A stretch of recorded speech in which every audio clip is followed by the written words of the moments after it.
Kobi Yosef received his PhD from Tel Aviv University in 2011 and is a senior lecturer in the Department of Arabic at Bar Ilan University. His research interests include history and historiography of the Mamluk Sultanate, focusing mainly on ethnicity and identity, and on changing patterns of social ties and political practices among the Mamluk elites during the Mamluk Sultanate. Currently, he's working on a monograph on the transformation of the family of Mamluk emirs and sultans during the Mamluk Sultanate. He's also working on a project funded by ISF grant entitled Mamluks of Christian Origins in the Mamluk Sultanate. Dr. Yosef will speak about the first Shafi'i in Basra, Abu Yahya Zakaria ibn Yahya al-Saji, and the construction of the authority of al-Shafi'i in Iraq during the 9th century. Thank you. Thank you, Ethan. Al-Saji, a well-known Mamluk. So my secret is out. You forced me out of the closet. I'm a Mamlukist. You find in Adab Tufail al-Ara'is, a wedding crasher. So maybe I'm Tufail al-Majalis, a conference crasher. When I speak with Yohanan, I say that Ella invited me. And when I speak with Ella, I say that Yohanan invited me. But perhaps contradicting what I have just said, I would like to thank Yohanan and Ella for inviting me. Now I am silent. Okay. For this talk, I'm honored. It's a pleasure. So I'll begin. In two talks I gave here in 2016 and 2019, in the anti-Covidian era, I have discussed Egypt's place on the scholarly map during the first half of the 3rd century and reports on the transmission of al-Shafi'i's Egyptian works to Iraqis or Easterners visiting Egypt at that time, and also the circulation of al-Shafi'i's Egyptian and Iraqi materials in Iraq, thus offering a chronological outline of the reception of al-Shafi'i's work in Iraq. In order to date more precisely the process of transmission and reception of al-Shafi'i's materials, I have used lists of shaykhs of scholars and occasional references in the biographical literature, which allow the relatively precise estimation of the time and places of activity of these scholars. As a continuation today, I would like to focus specifically on Abu Yahya Zakaria ibn Yahya al-Saji, the first Shafi'i in Basra, and the construction of al-Shafi'i's authority as a jurist in Iraq during the second half of the 3rd century, especially vis-a-vis traditionists with Maliki inclinations and Hanafis. Still, before discussing al-Saji in Basra, I would like to summarize and expand the results of the last two talks. While summarizing and expanding, I will exemplify how using lists of sheikhs may expand and refine our knowledge of the chronology of the transmission of al-Shafi'i's materials and its reception in Iraq. While Ahmed al-Shamsi has conducted detailed studies on the transmission and reception of al-Shafi'i's materials during the 3rd century, he did not focus specifically on Iraq, and he focused mainly on explicit or apparent quotations of al-Shafi'i, which sometimes cannot be dated in an exact manner. On the other hand, al-Shamsi and other scholars sometimes tends to see an influence of al-Shafi'i on some very early Iraqi jurists due to alleged similarity between their writings, and due to some anecdotes in the Shafi'i tradition which assert a connection between their writings. After establishing a solid chronological framework for the transmission and reception of al-Shafi'i's materials in Iraq, it will be possible to re-evaluate these anecdotes and examine few other anecdotes concerning transmission of al-Shafi'i's works. It will become possible to distill polemics from history in these anecdotes and gain some insights regarding the Shafi'ite biographical tradition. But first, some comments on methodology. Explicit information on the dates of travels of scholars is not found easily. Lists of sheikhs from whom scholars heard hadith were used as the principal source for evidence regarding their travels and were corroborated when possible by other information found in biographical literature. Such a methodology is sometimes used in Western scholarship in reconstructing the lives, travels, and scholarly makeup of individual scholars. Melchert is the Western scholar who used this method most extensively. In his articles on the life and works of Abu Dawud al-Sijistani and al-Nasa'i, Melchert noted that the lists of sheikhs from whom they heard hadith are the principal evidence for their travels, and also referred to methodological problems. While interpretation of the data is not always straightforward and reliance on guesswork is unavoidable, the list can give an approximate and reliable, but not precise and certain, general outline of a scholar's life and travels. To quote Melchert, working with what we have, though, we may infer the outlines of Abu Dawood's travels. Well, with this cheerful approach of Melchert, we go on. In his work on the formation of Hanbalism, Nimrod Horowitz showed that at first stage, when Ibn Hanbal was about 16 years old, he collected traditions from the oldest sheikhs he could find in the late 60s to 80s. Thus, for example, all his sheikhs in Basra died within only 4 years of his arrival in the city. It is thus safe to assume that the dates of death of the earliest sheikhs are close to the date of visit. Actually, we may say that hadith scholars are like the coronavirus. They were picking on the oldest. Unfortunately, there is no vaccine against hadith scholars. Perhaps Pfizer should develop one. Of course, such a methodology was used already by medieval scholars who tried to figure out the age and outline of travels of earlier scholars. For example, in the biography of Abu Zura, in Tarikh al-Islam of al-Dhahabi, we hear that he was born in the year 190, but some people say that he was born in the year 200, but al-Dhahabi thinks it's a mistake. فإن رحلته سنة 11 لأنه سمع بالكوفة من عبد الله بن صالح والحسن بن عطية وتوفيا عامئذ. So he is assuming that since the earliest sheikhs died in 211, this is the year in which the travel of Abu Zura began. By the way, if Abu Zura is knocking on your door, don't open. He is the angel of death. Okay? It is possible to take this methodology a step further and check lists of sheikhs of large group of scholars and thus offer a description of larger patterns of transmission and reception. It is easier to offer such a survey today thanks to the old version of the Maktab al-Shamila, which offers lists of sheikhs of scholars who have an entry in Tahdib al-Kamal of al-Mizzi and also offers biographies of these sheikhs containing their place of origin, place of death, year of death and age or year of birth when available. You can see an example. This is the entry of al-Shafi'i. If you click, the Tarjama button, then you will get all the details. He was a Makki, he lived in the Hijaz most of his life, but then he immigrated to Egypt, Nazil Misr, and he also died in 204 in Egypt. And if you will click the Shuyukh button, you will get a list of all his sheikhs, and then you can click on each sheikh and get further information.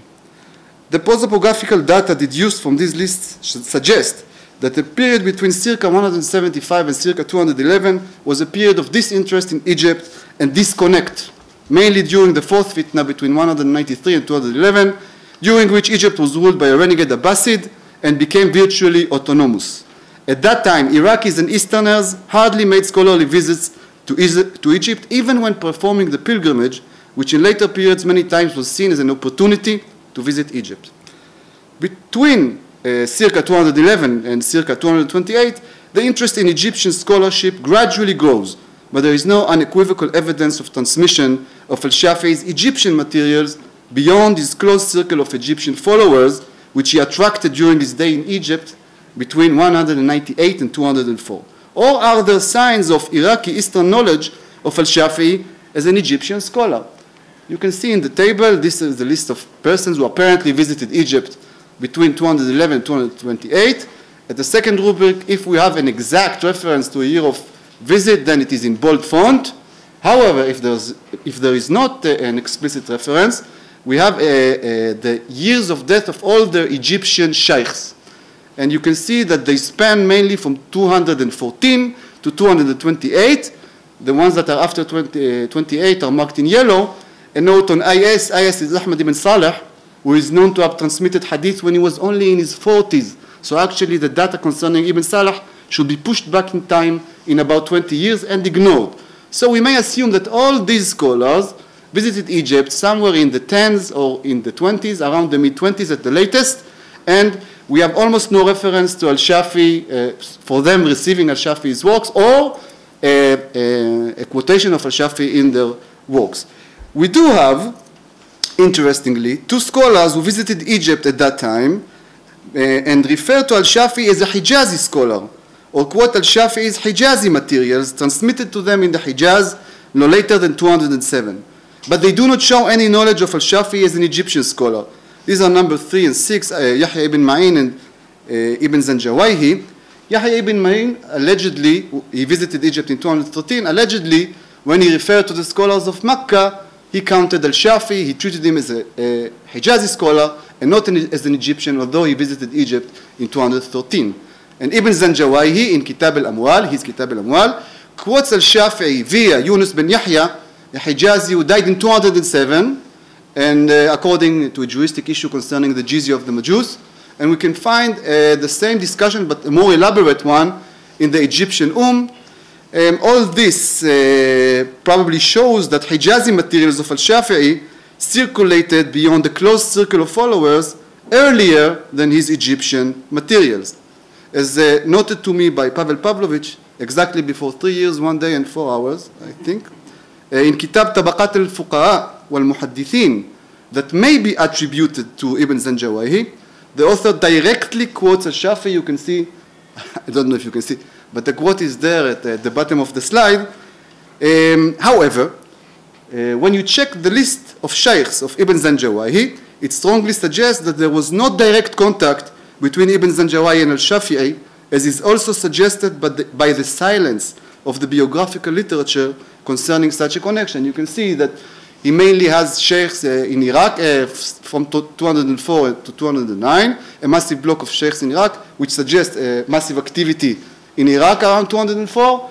In other places, the earliest sheikhs are 212, 213, and in Egypt only 210. It is highly unlikely that he visited Egypt circa 204, when Egypt was totally disconnected, and he is known to have been in Iraq. So I think that the quotation is at least suspected. Okay? So until 228, we actually have only one exception. This is number 2, Abu Ubaid. Shafi'is claim that Abu Ubaid learned the books of al-Shafi'i in Egypt and used it without quoting it. Have Abu Ubaid in mind. Hopefully we will return to him later. Inshallah. After circa 228, there are solid signs of transmission of al-Shafi'i's Egyptian materials to Iraqis and Easterners. Some of them had apparently visited Egypt in the past before circa 228, apparently without receiving al-Shafi'i's materials. I spoke about it in 2019, I don't want to dwell on it now. What I will say that with this chronological framework in mind, we can now evaluate an anecdote circulating within the Shafi'i tradition and its historicity. As noted by Brokop, as with most literary evidence, biographical anecdotes have been the subject of significant academic debate. Some scholars treat all historical material as authentic. Others treat literary accounts with great skepticism, consider them to be imaginative constructs, designed to address issues contemporary with the authors of the accounts, not with their subjects. Most modern scholars situate themselves in between these two poles, suggesting that every case should be judged on itself. While such accounts must always be curated for the polemical nature of the tales they tell, they can be checked against kernels of information deduced from transmission records that may contextualize the accounts. Once the framework is established, the anecdotes should be analyzed and reclaimed. As noted by Hurwitz, who examined the Hanbali biographical tradition, ideological agenda and historical data are not mutually exclusive, and the biographical tradition is made up of description of concrete events that are ideologically constructed. And here is our anecdote. It has the traditionist Muslim Ibn Wara say that he came back from Egypt to Baghdad, spoke with Ahmad ibn Hanbal, who asked him, "Did you write the books of al-Shafi?" And when Ibn Wara told him, "No, I didn't," so Ibn Hanbal said, "You did wrong, because these books have, they include information on hermeneutical tools such as al-Nasikh al-Mansukh, which are very important." And this made Ibn Wara return back to Egypt and learn the books of al-Shafi'i. And according to another version, before he went back to Egypt, he already decided to go back to his home in the east. وَقَدْ عَزَمْتُ عَلَى الرُّجُوعِ إِلَى الْبَلَدِ وَتَحَدَّثَ النَّاسِ بِذَلِكَ. People were talking about it. Ibn Wara is going back home. He's going back home. What will we do? And then he decided to go back to Egypt. وَعَزَمْتُ عَلَى الرُّجُوعِ إِلَى مِصْرِ. Let's say the common link in this anecdote is Abdullah bin Muhammad bin Najiyah. a Baghdadi traditionist who was a follower of Al-Karabisi, a rationalist Shafi'i. On the other hand, Ibn Wara, the hero of the anecdote, was a traditionist from Rai, considered a Hanbali in Hanbali sources. The anecdote may be safely located in Baghdad, probably around the middle of the 3rd century, and its Shafi'i bias is very clear. It polemicizes with Hanbalis and Hadith folk to construct al-Shafi'i's authority as a jurist based on his knowledge in hermeneutical tools such as abrogation. Still, leaving the polemical purposes of the anecdote aside, it seems to fit the chronological framework of the dissemination of al-Shafi'i's works, as it acknowledges that some traditionists were visiting Egypt in the 210s and 220s without taking interest in al-Shafi'i's works, and only later returned to Egypt to learn his works. It also confirms well with what may be deduced on Ibn Wara's travels from his list of sheikhs. Thus, it has a strong historical kernel that was ideologically constructed. What can we learn from the lists of sheikh? Let me initiate you into the exact science of lists of sheikhs. It takes time, but it's like these photos, you need to stare at it a long time, and then suddenly it emerges. Okay? And I help you with colors. Actually, I'm directing you to see what I want you to see and preventing you from seeing stuff that I don't want you to see. Anyway, we can see that Ibn Wara, around 213, this is the purple block, went to Mecca and then to Egypt. This is probably a tale of his stay in Egypt. Then we see an intensive activity in Iraq, mainly in Syria, with a gap between the yellow Egyptian block and the purple Egyptian block, which suggests two visits in Egypt, one in the 210s and one around the mid-20s. I cannot be sure about it. Anyway, what is certain is that his main stay in Baghdad, the yellow block, was towards the end of his journeys, as is attested also according to patterns of other travelers, and it is succeeded by his return to Rai, as the anecdote has it. According to the anecdote, when he was in Baghdad, in the late 20s apparently, Ahmad ibn Hanbal recommended him to go back to Egypt and learn the book of al-Shafi'i, which he immediately did.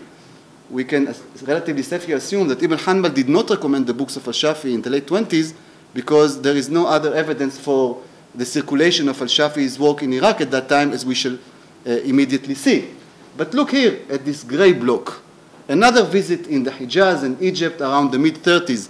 I assume that he returned to Egypt here, and not, as the anecdote has it, before he came back home. So the anecdote builds on the historical kernel of Ibn Wara's life, but it is ideologically constructed.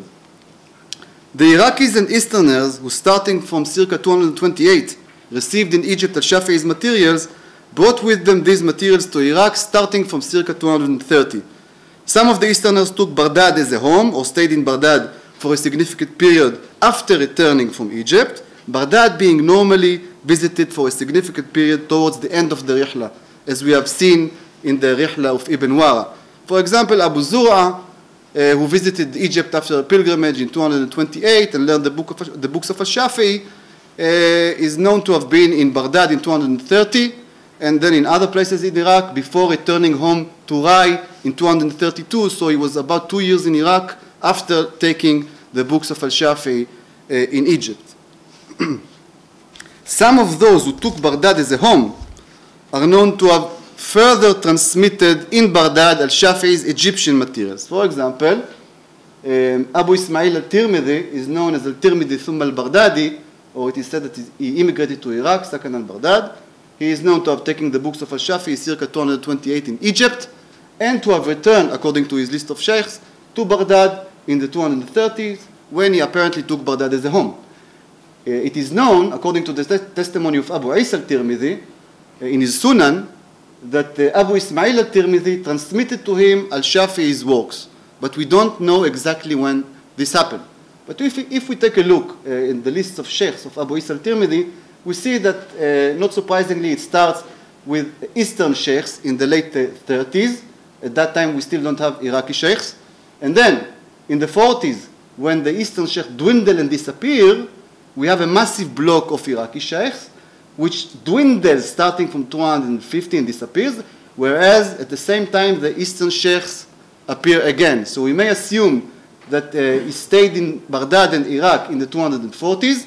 This must be the time when he transmitted the works of Al-Shafi'i, and he went back to the east around 250.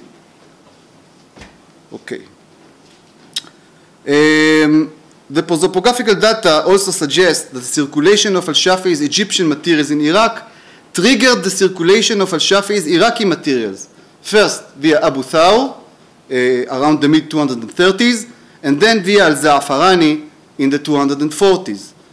I will not dwell on it now, there is no time for that. Until the mid-230s, the Shafi'i Iraqi tradition was apparently still dormant and very close-circled. Few Baghdadi followers from the days of Al-Shafi'i in Baghdad, circa 198.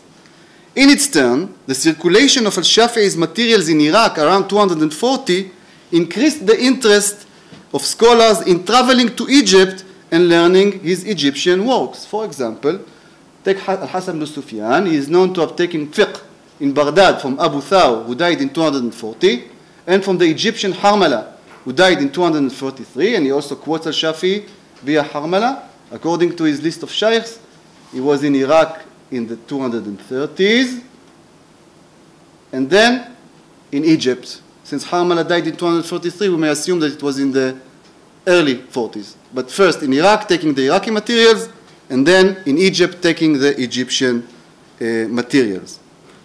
While in the late 220s and 230s, it was mostly Al-Buwaiti's Mukhtasar that was disseminated, starting from the 240s, the via Rabi' takes its place. The Shafi'i tradition reports on a meeting between the Egyptian Rabi' and the Iraqi Al-Za'farani, which took place in Mecca during a pilgrimage. In the meeting, Rabi' is said to have encouraged Al-Za'farani to act together to disseminate Al-Shafi'i's writings. The anecdote has a triumphant tone, and it implies that after 240, Al-Shafi'i's authority became undisputed, and Al-Shafi'i's writings became well known. Whether the conversation took place or not, it didn't, of course. It builds on a historical kernel.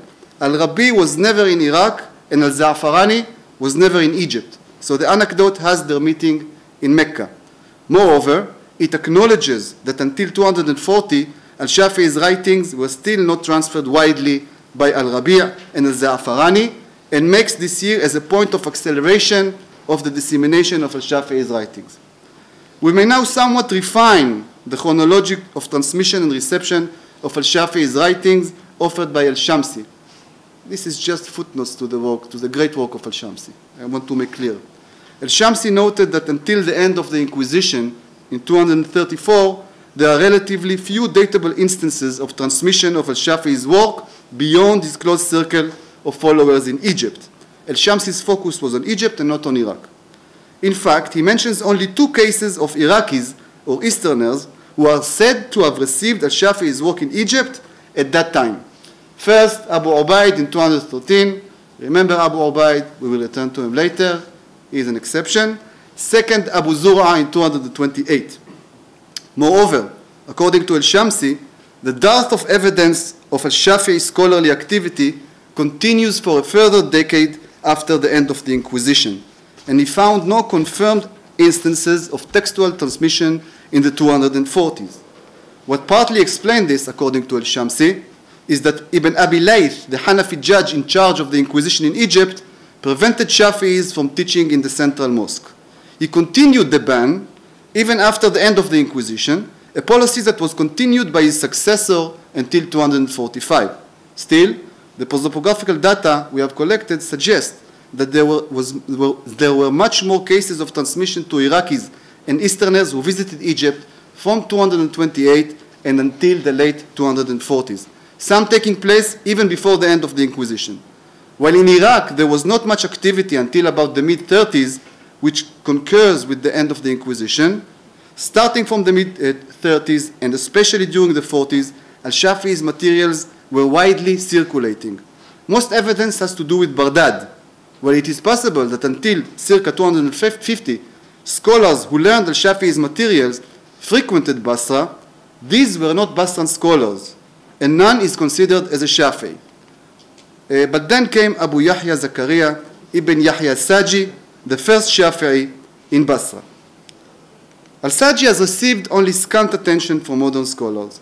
In his account of Iraqi Shafi'ism, Melcher does not even mention him as a Shafi'i.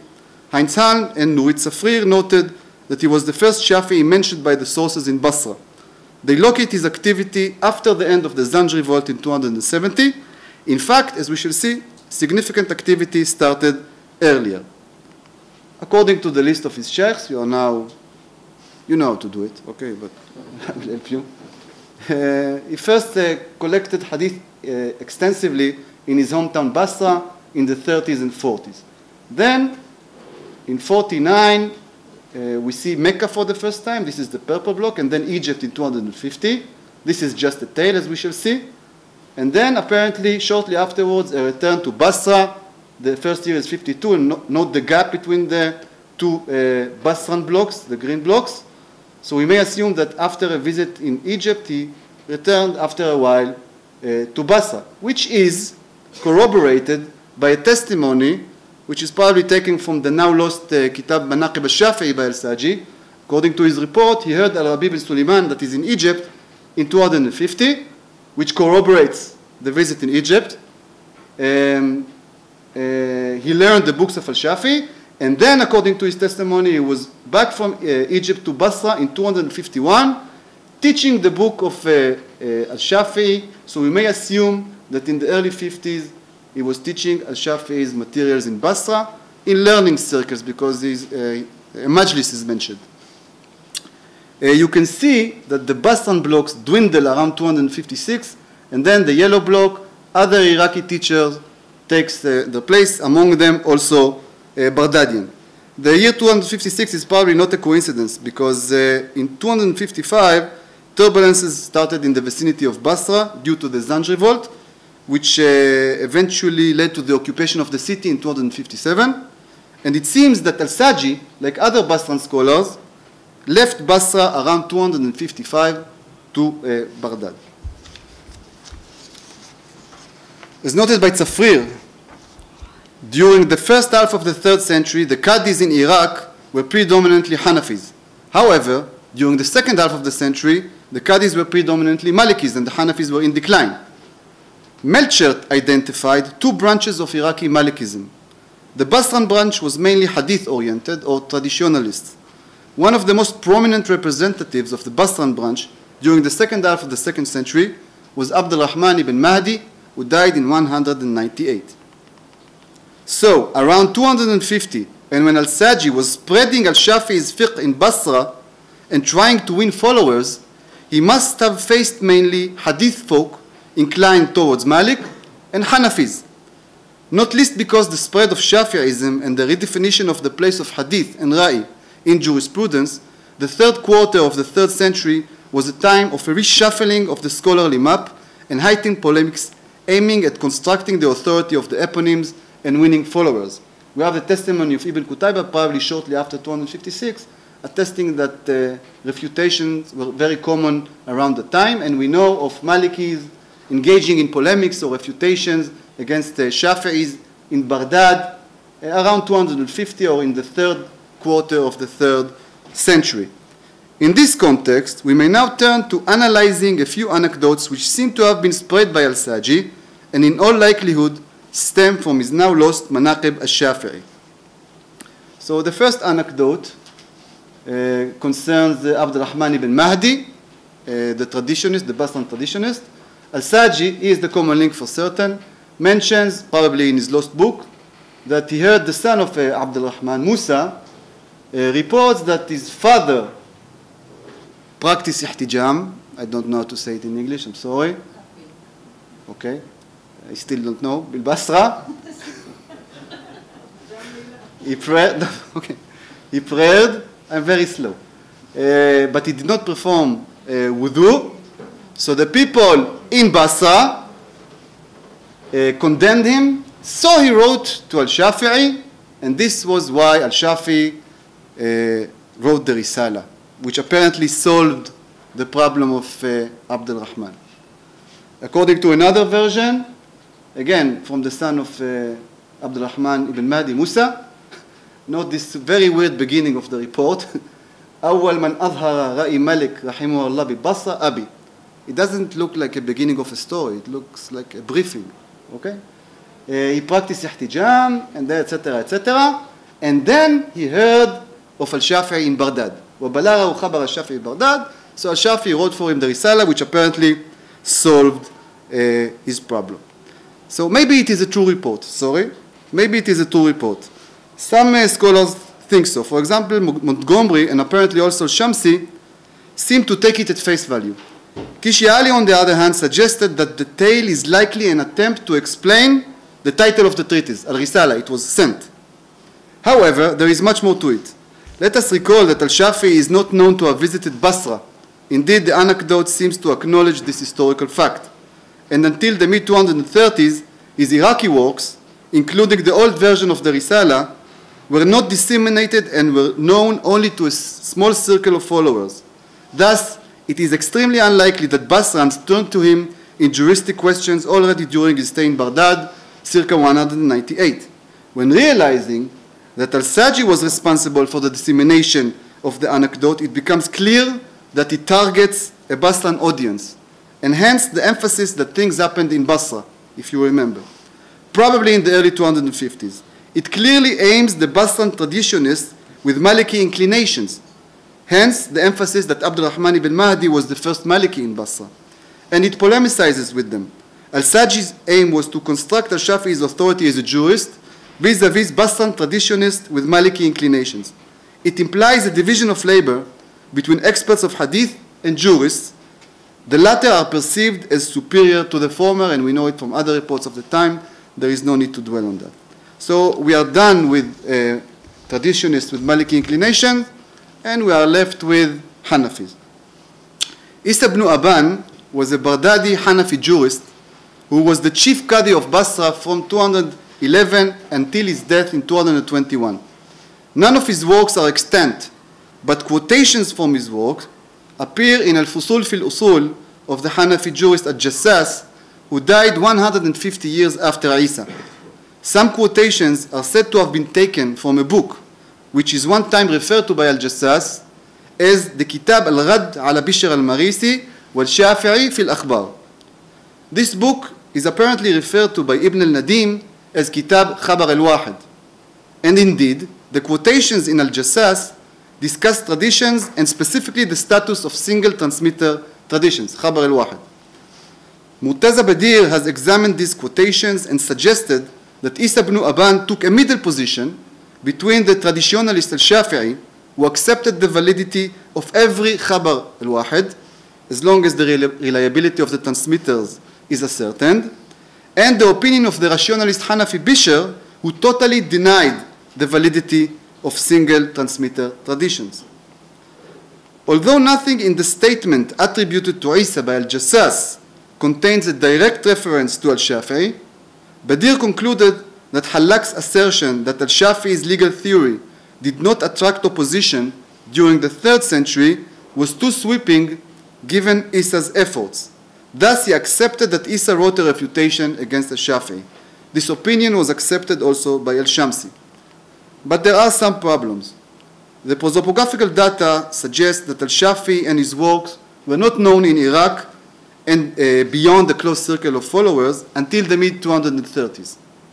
Except for Isa ibn Aban's alleged rad, other Hanafi rads were written only about a half of a century later, around 250, or in the 3rd quarter of the 3rd century, when Al-Shafi'i's works became already well known in Iraq. For example, numbers 2 and 3 can be located in Egypt around 250 or in the 3rd quarter of the 3rd century. The same may be said about 4 and 5, but in Iraq. Okay? Moreover, as noted by Badir himself, the name of the rad ascribed to Isa is not certain, and in the second time in which Al-Jassas mentions the title, he omits the name of Al-Shafi'i and refers only to Bishr al-Marisi. Moreover, the Hanafi biographical tradition preserves an anecdote which places a book of Isa between Ahl al-Hadith, who unquestioningly accepted the authority of Khabar al-Wahid, and Bishr al-Marisi, who totally rejected the authority of such hadith. but does not mention the name of al-Shafi'i. In fact, the anecdote may be located in 192, that is, before al-Shafi'i's stay in Baghdad. Thus, it is quite possible that Isa's work was not directed specifically at al-Shafi'i.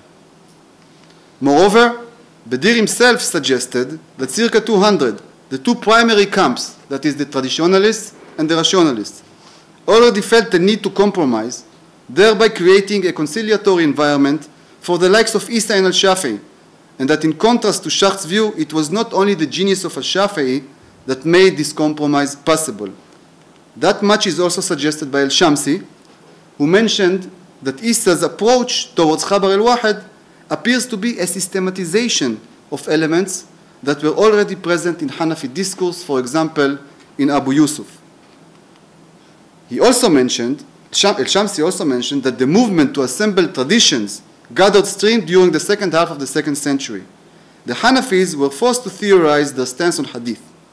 Al-Shafi'i's conceptualization of the role of hadith in law need not necessarily have played a part in this development, but the case of Isa ibn Aban indicates that it in fact did so.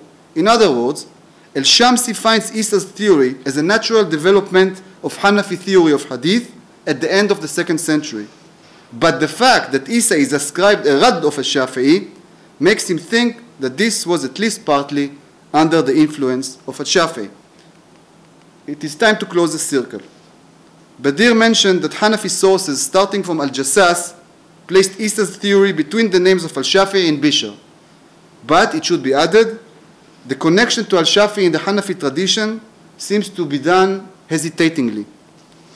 Whereas non-Hanafi sources, like Ibn al-Nadim and Waki is the earliest according to Badir, mention only his refutation of al-Shafi'i. Let's see what Ibn al-Nadim and Waki has to say. Ibn al-Nadim clearly relies on, this is Ibn al-Nadim, clearly relies on Waki. They both do not mention a title of a Rad, but rather mention a report suggesting that Isa engaged in refutation of al-Shafi'i and was assisted by Sufyan ibn Sakhtan. It's Sahban, but it should be Sakhtan. Al-Hadith lati radda al-Shafi'i akhadha min kitab Sufyan ibn Sakhtan, it should be. In fact, from the wording of Waqi', qila li, one may understand that the report was new and started circulating in Iraq only in the second half of the 3rd century. Badir added that beginning already in the second half of the 3rd century, the name of Isa was placed in opposition to that of Shafi'i, not only by the Hanafis, but also by the Shafi'is themselves. Here Badir blurs the fact that Hanafis did not connect the name of Isa to that of al-Shafi'i until the 4th century, and only hesitatingly. It happens first at the Shafi'i tradition. Badir relies on a report in Khatib al-Baghdadi, Shafi'it of course, that mentions that al-Shafi'i Baghdadi follower, Daud ibn Khalaf, was asked about Isa's refutation. But who was responsible for the spreading of this report? Saji. Okay? It is our friend al-Saji. He reports that he told Daud ibn Khalaf that Isa ibn Aban wrote a book in which he refuted the Shafi'i and asked him to write an answer. So Daud replied that Isa ibn Aban, his book is not important, and the person who helped him was Ibn Sakhtan. The reliance on Ibn Sakhtan suggests that the report from al-Saji is the source for the report of Waqi' and then Ibn al-Nadim. So all converges on al-Saji. Now we understand that the anecdote may be contextualized in the polemical environment of Iraq, Basra and Baghdad in the 3rd quarter of the 3rd century. Al-Saji is known to have been involved in polemics or competition with the Hanafis. When al-Saji arrived in Basra in the early 250s, he must have become acquainted with the work of Isa, the Hanafi Qadi of Basra, and came to realize that his position towards traditions partly contradicts that of al-Shafi'i. This is the historical kernel of the report. As part of building al-Shafi'i's authority as a jurist, his followers depicted him as the center of all legal theoretical thought. Legal thought that was similar to that of al-Shafi'i was conceived as borrowed from him, and legal thought that differed from that of al-Shafi'i was conceived as a direct refutation of al-Shafi'i. Thus, al-Sajji invented a rad of Isa against al-Shafi'i. Devin Stewart suggested that jurists associated with the Hanafi tradition must have played an important role in shaping the genre of usul al-fiqh during the 9th century. Though later biographical and legal sources skewed quite heavily towards the Shafi'is have obscured this and mentioned Isa as a major contributor to developments in legal theory. Without referring to the debate concerning the link between al-Shafi'i's Risala and later works of usul al-fiqh, I leave that to scholars who are better qualified to do it than me and are also willing to take the wrath of halak. It would indeed seem that Isa's thought was independent from the Risala and was only conceived as a refutation of al-Shafi'i due to Shafi'i polemics in Basra and Baghdad in the second half of the 3rd century. It is hard to resist the Shafi'i bias of the sources. Indeed, sometimes the Hanafi tradition itself was drawn into the discourse of al-Shafi'i's centrality by mentioning that Isa wrote a rad against al-Shafi'i. However, after building a solid chronological outline of the transmission and reception of al-Shafi'i's work based on hard prosopographical data, which allows us to contextualize anecdotes and reports, we can avoid this trap. So this was a good point to finish, but I promised to speak about Abu Ubaid. So really quickly, if you remember, he's the only one that supposedly received al-Shafi'i's books before circa 228 in Egypt. And al-Shamsi found a report by Zakaria al-Sajji, our friend, that indeed mentions, independently from a report saying that he was in Egypt in 213, that Abu Ubaid indeed took the books of Rabi in Egypt. And al-Shamsi also mentioned that Abu Ubaid's work contains implicit but unacknowledged traces of al-Shafi'i's ideas, and thus he was accused of having plagiarized al-Shafi'i's writing in his works, and then continues by saying that an analysis of Abu Ubaid's writings strengthens these suspicions. Abu Ubaid borrowed al-Shafi'i's ideas in his work, without quoting him, of course, yes, and began to see legal problems according to the view of al-Shafi'i, although al-Shamsi admits that this is a speculation because there is no direct quotation. However, when we realize that, I will not dwell on that, al-Sajji was responsible for the report that Abu Ubaid took the books of Rabi in Egypt, and that he quoted al-Shafi'i without mentioning him in his book, we understand again that Abu Ubaid, of course, did not receive nothing from al-Shafi'i in Egypt. This is not logical. Thank you very much.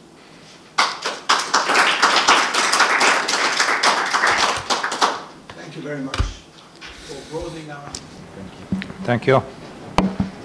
Thank you, Kobi, for this very interesting talk, and I really appreciate your method because it can be indicative about a lot of things, although it takes a lot of time to study the biographies of sheikhs and informants and students and so on.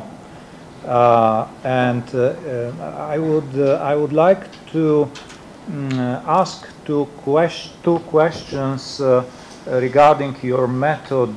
Perhaps I didn't understand it correctly, or something, I've missed some of your explanations, but how do you identify the time of someone's study in a certain place?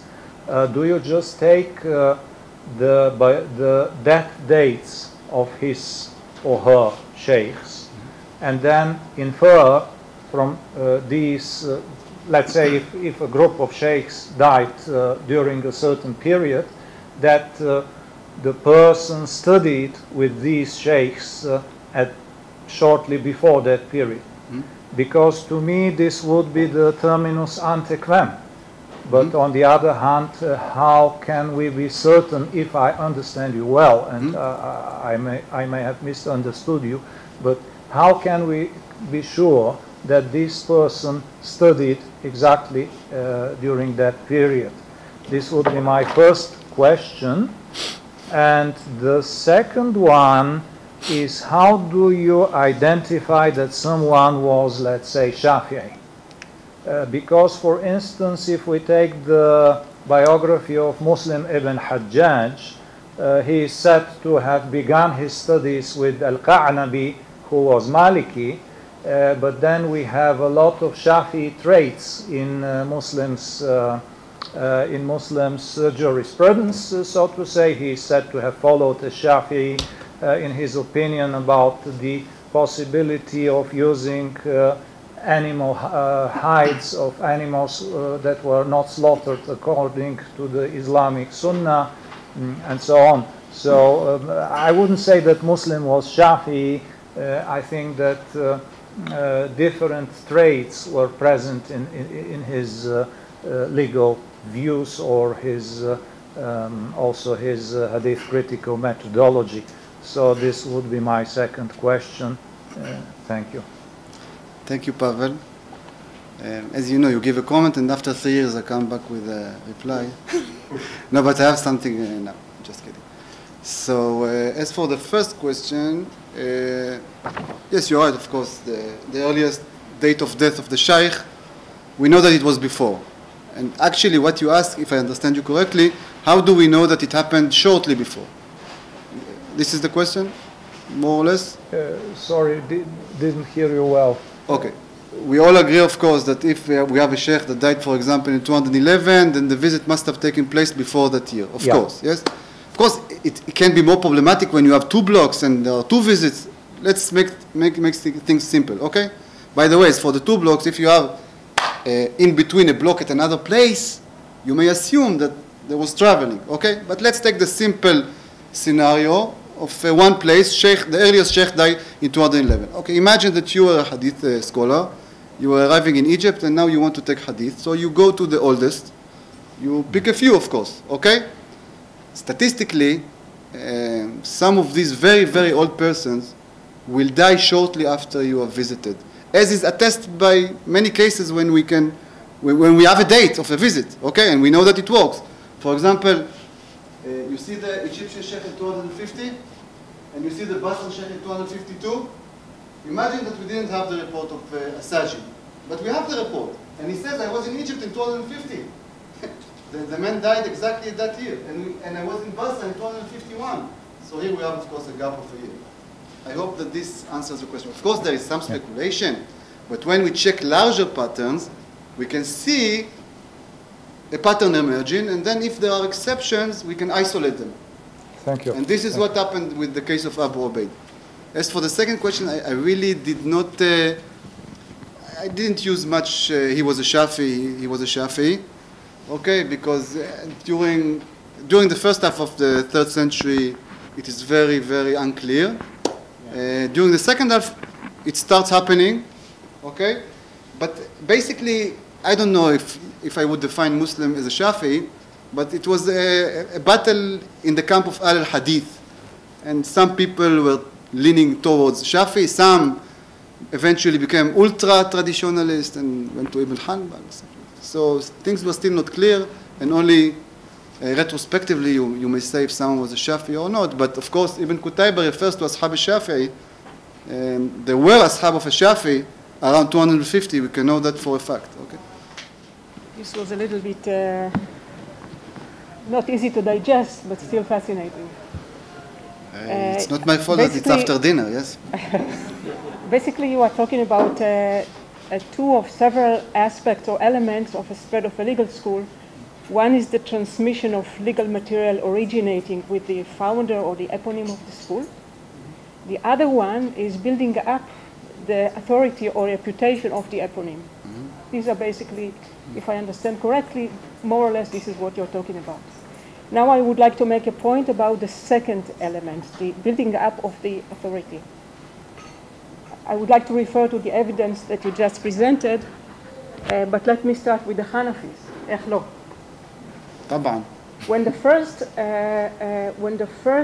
Hanafi arrived in Basra, around the middle of the 2nd century, he wanted to join a circle of study there that was led by a local teacher. The teacher refused, and he said to him, I would not let you in my class because you bring with you the Rai of Abu Hanifa. The what? The Rai, yes, you bring with you Rai, rational reasoning of Abu Hanifa. So what bothered the teacher, and apparently reflects the bone of contention between the jurists of Basra and the newcomers that represented Abu Hanifa, what bothered them was not the law itself, the content of Hanafi law, but legal methodology. Now, in the evidence that you just analyzed, I see something very similar, and I would like to point out this. Think of the tradition about Ibn Hanbal. He says to Ibn Wara, how come you didn't bring the books of Shafi from Egypt? Mm-hmm. It is, after all, from a Shafi that we learn about the abrogation of hadith, or inferring about the mujmal from the mufassal, whatever that means, but this is not content of law. So we are talking here about legal methodology or legal theory. The tradition about Ibn al-Mahdi is even more revealing, because Ibn al-Mahdi addresses a Shafi with a question about substantial law. He asks him, what happened, he wants to know whether cupping interrupts ablution for a prayer and requires repeating the ablution. Now, what Shafi does in response, he sends him the Risala, which is a treatise of legal theory, whereas one would expect to find an answer for such a question in Kitab al-Umm. Yes, it makes no sense. No. So let me just, yes. Now, a third example in the same line is what you just showed about As-Saji. As-Saji inserts the name of Shafi'i to the refutation, yes, to the work of refutation of Isa ben Aban that discusses Akhbar al-Ahad, that is legal methodology in one way or another, in order, as you just said, to depict a Shafi'i as a center of legal thought. So the Shafi'is elevated their eponym, Shafi'i, by reference to legal methodology. There is no legal content, substantial law is not mentioned. Now, this is significant because it is incompatible with two things. First of all, a spread of a legal school eventually comes down to the people in the street, the uneducated masses. And for these people, it makes no, legal theory doesn't matter. What matters for them is the content of law that shapes daily life. Yes? Marriage, divorce, dietary law, and so on. The second thing is that we know that basically, now I come to the first element that we're talking about. The material that was transmitted, and the school was a spread of a school took place by transmitting of substantial law, and so not usul al-fiqh. The works that reflect a spread of a school are the Mukhtasar of al-Muzani or the books of Shaybani and so on. So this is substantial law. So I see here a sort of a gap or two parallel lines. One of them is the usul al-fiqh, and for some reason these people, like building Shafi's authority, they concentrate on usul al-fiqh or legal methodology, whereas I think that the most important thing is basically the content of law. I'm not sure what to do with this, but maybe you will be able to take it further or somebody else. Thank you. First of all, thank you. I also need to digest this. But first of all, let's start with what I may say about the anecdote about Abdurrahman ibn Mahdi and the Risala. From other reports, I think that even this report concerns legal theory and not substantial law, although it apparently refers to some issue concerning ihtijam. I think that according to other reports, which by the way depict the Risala as Kitab Khabar al-Wahid, the old Iraqi Risala. So I think that the issue, the way in which Shafi'i solved the problem of Abdurrahman ibn Mahdi was by presenting him a new legal theory concerning Khabar al-Wahid, which Abdurrahman ibn Mahdi could use concerning some Khabar al-Wahid, concerning ihtijam, which solved this problem. So even the report about Abdurrahman ibn Mahdi in fact depicts Shafi'i as a specialist in legal theory, which is the main thing in constructing his authority. Okay? So I don't think that there is substantial law even in this report. This is A. B, first of all, I almost did not use the terms legal schools. Okay? I did not connect to this discourse. I don't know when a legal school, it depends on the definition. Okay? I think I tried at least to speak about constructing al-Shafi'i's authority as a jurist. Now, you say that the construction of authority involves substantial law, which is the most interesting thing for the common people, but how much do we know about common people anyway?